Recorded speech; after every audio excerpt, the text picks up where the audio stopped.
నేను మీ మేఘమాల. ఈరోజు నేను మీకు రాజ్మా కర్రీ చూపిస్తున్నానండి. అందరికీ తెలుసు రాజ్మా కర్రీ, కానీ నేను దీంట్లో ఒక ఇంగ్రీడియంట్ యాడ్ చేస్తున్నాను. దానివల్ల టేస్ట్ బాగుంటుంది, డిఫరెంట్గా వస్తుంది, చాలా బాగుంటుంది. మీరు కూడా ట్రై చేయండి. ఇవి రాజ్మా అండి. నేను వీటిని ఆల్రెడీ నానబెట్టేసి పెట్టేశాను. ఇవి ఒక 10 అవర్స్ నాననివ్వాలి. రాజ్మా అనేది మనకి మంచిగా నానాలన్నమాట. ఇప్పుడు ఈ నానిన రాజ్మాల నుంచి వాటర్ అంతా ఒడగట్టేసుకోవాలి. వాటర్ అంతా తీసేసి ఫ్రెష్ వాటర్ యాడ్ చేసుకోవాలి. చూస్తున్నారు కదా, ఇప్పుడు ఇలా నేను కుక్కర్లోకి ఫ్రెష్ వాటర్ పోసుకొని రాజ్మా యాడ్ చేశాను. అండ్ చెప్పాను కదా మీకు ఒక ఇంగ్రీడియంట్ యాడ్ చేస్తున్నానని, అదే పొటాటో పొట్టు తీసేసి మనము కట్ చేసుకునైనా పర్లేదు, లేకపోతే అలా వేసుకున్నా పర్లేదు. నేను ఒక చిన్న సైజ్ పొటాటో తీసుకున్నాను. పొటాటో యాడ్ చేసిన తర్వాత కొద్దిగా సాల్ట్ యాడ్ చేసి మూత పెట్టేసి 8 విజిల్స్ వచ్చే వరకు ఉడికించుకోవాలి. మనకు రాజ్మా అనేది మెత్తగా అవ్వాలన్నమాట. ఇప్పుడు ఇది ఉడికించుకుందాము. అయిపోయింది, కుక్కర్ విజిల్ పోయింది, తీసి చూద్దాము. చూస్తున్నారా, రాజ్మా అనేది మనకి ఉడికిపోయింది. రాజ్మా ఇలా మెత్తగా అవుతే సరిపోతుంది మనకు. ఇప్పుడు కడాయి పెట్టుకొని పొయ్యి మీద కొద్దిగా ఆయిల్ యాడ్ చేసుకోవాలి. ఆయిల్ హీట్ అయిన తర్వాత నేను ఓన్లీ సాజీరా యాడ్ చేస్తున్నానండి, వేరే ఏవి యాడ్ చేయట్లేదు. ఓన్లీ సాజీరా యాడ్ చేసి అది ఫ్రై అయిన తర్వాత సన్నగా కట్ చేసుకున్న ఆనియన్స్, ఇవి ఇలా బ్రౌన్గా అయ్యే వరకు ఫ్రై చేసుకోవాలి.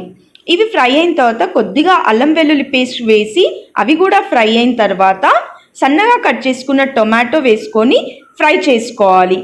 ఇప్పుడు మనము ఈ టమాటో మెత్తగా అయిపోయే వరకు ఫ్రై చేయాలి.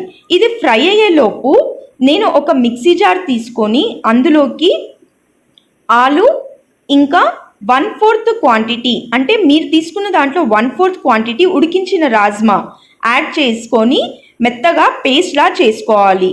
కొద్దిగా వాటర్ యాడ్ చేసుకొని పేస్ట్లా చేసుకోవాలన్నమాట. ఇది ఎందుకు చేస్తున్నామంటే గ్రేవీ కోసం చేస్తున్నాం మనము. దీనివల్ల టేస్ట్ కూడా బాగుంటుంది. చూడండి, టమాటో పూర్తిగా మగ్గిపోయిందండి. ఇప్పుడు ఇందులో కారం, కొద్దిగా గరం మసాలా, కొద్దిగా ధనియాల పొడి, పసుపు అండ్ టేస్ట్కి సరిపడా సాల్ట్, ఇవన్నీ యాడ్ చేసుకొని మంచిగా కలుపుకోవాలి.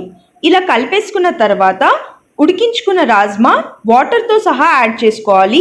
వాటర్ని వేస్ట్ చేయొద్దండి, మనకి ఎలాగో గ్రేవీకి అవసరం పడుతుంది.